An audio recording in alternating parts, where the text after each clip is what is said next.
Hey, you know, I'm the luckiest guy in my street. In fact, I'm probably the luckiest guy I know because I make my own luck. I mix with the most amazing people. In fact, my best mate, who I've known for 20 years, he thinks it's only 10 years, but it's actually coming up 20 now. I'm going to I'm going to change his name to protect the innocent.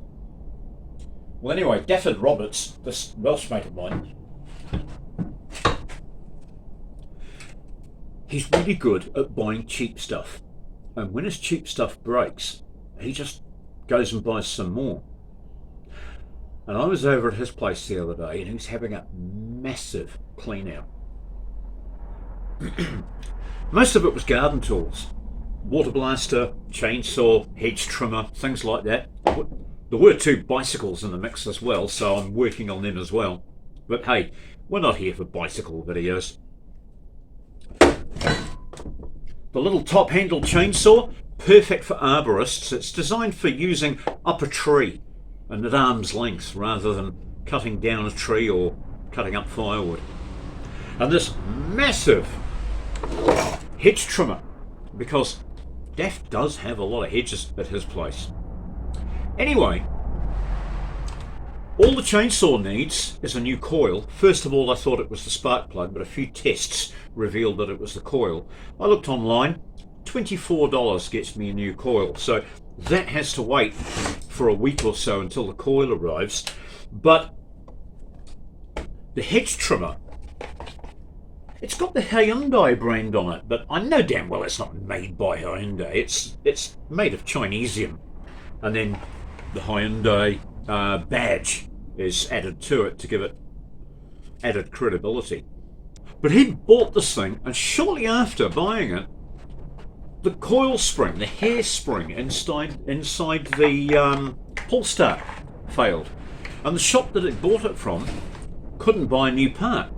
So you know what? They gave him another hedge trimmer. So this has been sitting around for a long time, and he couldn't do anything with it because you can't buy parts.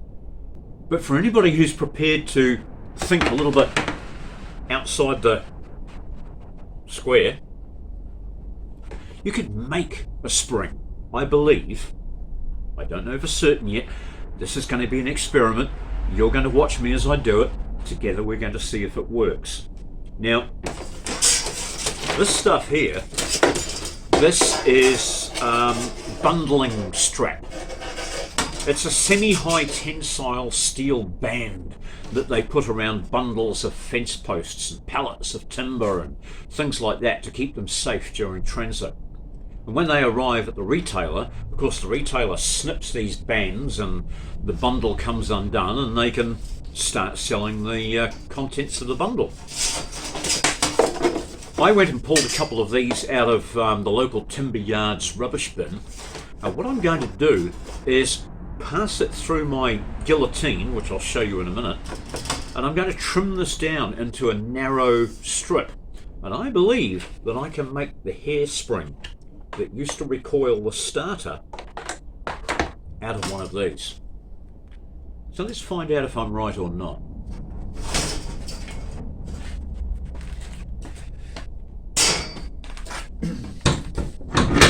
Here's my little bench guillotine, and the first thing we need to do is decide which one I'm going to use.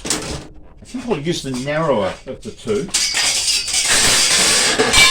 I really don't know how long the hairspring needs to be, so I'm going to trim this entire piece down to the right thickness, and then I'll wind it around something and just see how much pull it's got at the end of this rope, because you do need enough strength for it to recoil back in again. So I'm going to cut the whole thing. So the first thing I've done is set my dividers to the width of what the spring needs to be. Daff lost the original spring some time ago, so I can't go off that. but I can see the recess that it used to fit in, and I know that anything wider than this will be a problem, so I'll put this this measurement all the way down.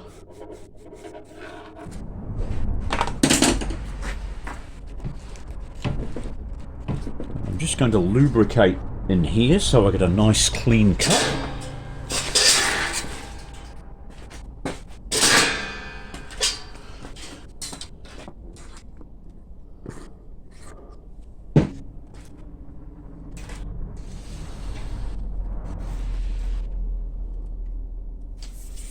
Decide which way round. I'm going to start at this end, I think. We'll start cutting, see how it goes.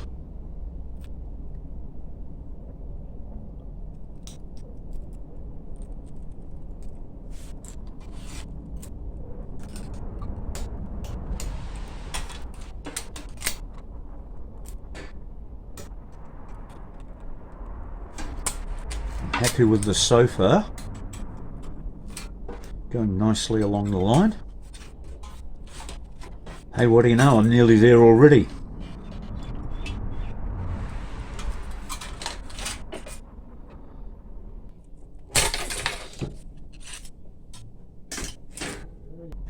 Right, so I've massaged this thing into a circle, and now I'm decreasing the diameter of the circle to try and make the whole thing as tight as possible,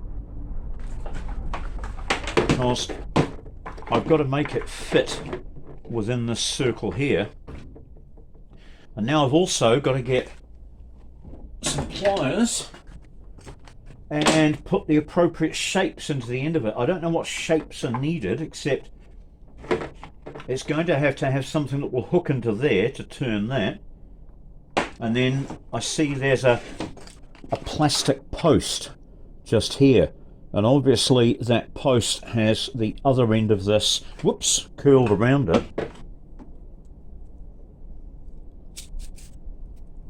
So there we go. Let's replicate those two ends and see what kind of a shape we get. Now I've got to get this the right way up, because of course we don't want it to work the wrong way and assist this in unraveling. We want it to work the particular way to work it to ravel up. So the tension is this way. We've now got to look at which direction the cord is wound. Let's see which direction it works in. So rewinding is clockwise. So we need this thing to assist me in the clockwise direction. And that's actually how it is now. No, it's anti-clockwise. So we turn it over.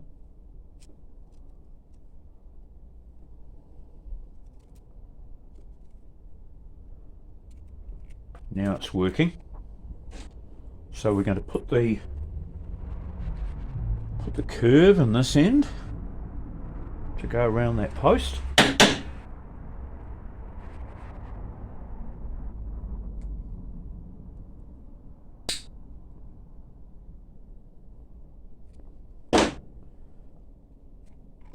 So that will now hook around that post, and the other end it's going to pull back that way. Oh, it's very simple. It really just needs a similar hook on this end. So I believe now, if I pull the thing tight again, get it all rolled up concentrically.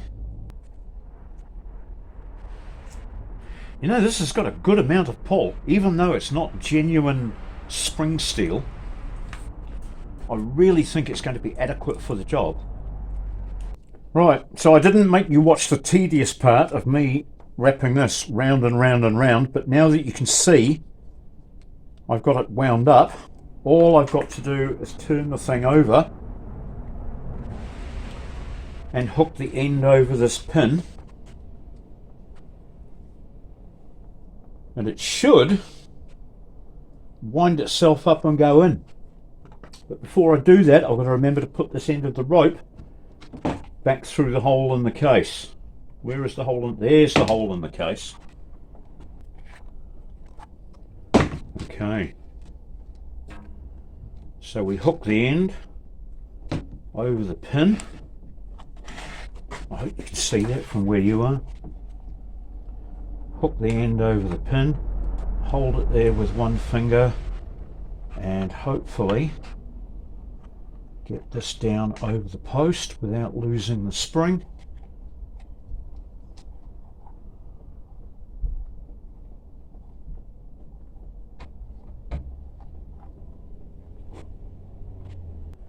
So here we go. I've just been rummaging through my box of assorted screws, and I've come up with a nice screw with a large head on it, and I've got the appropriate sized washer underneath it, and that will now secure the pull start back into the top housing. And I've got a functioning pull start again.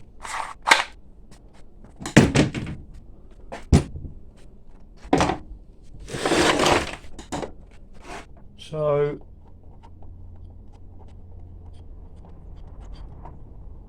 we'll pull all these out, fit it back onto the top of here. And I don't know how long this thing's been sitting around. I don't know how stale the fuel is, but there is some fuel in the tank. We'll fit this back on, give it a few pulls, and see if it comes to life. Ooh, well, that's lucky, it fell right through. Right. Where's my Allen keys?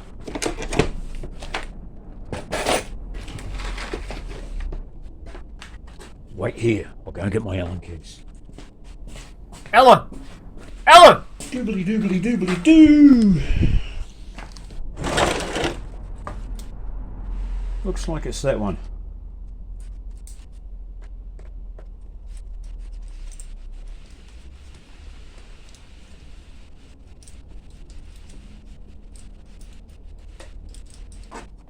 Yeah, just a quick tip for something to say while I'm doing this. When you're doing up a component that's held on by more than one screw, don't tighten any of the screws up until you've got all of the screws in. Years of experience has taught me that. So get everything started and then you can nip them up like I am now.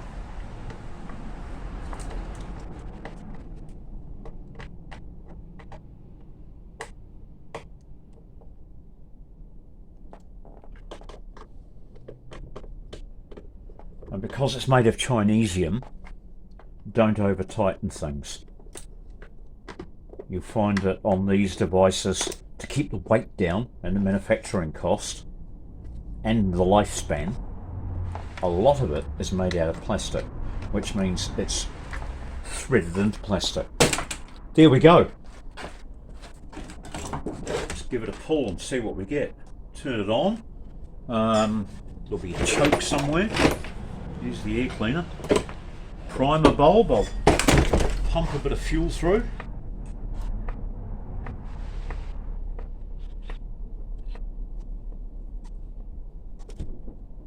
Three is usually enough. Does it have a choke? Yes, it has a choke. There's the choke. Let's give it some pulls.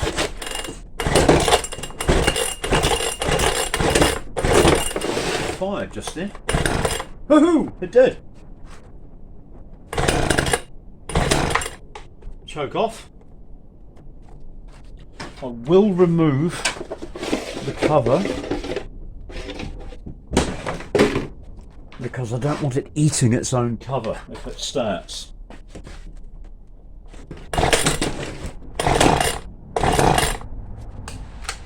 It needs a bit of throttle.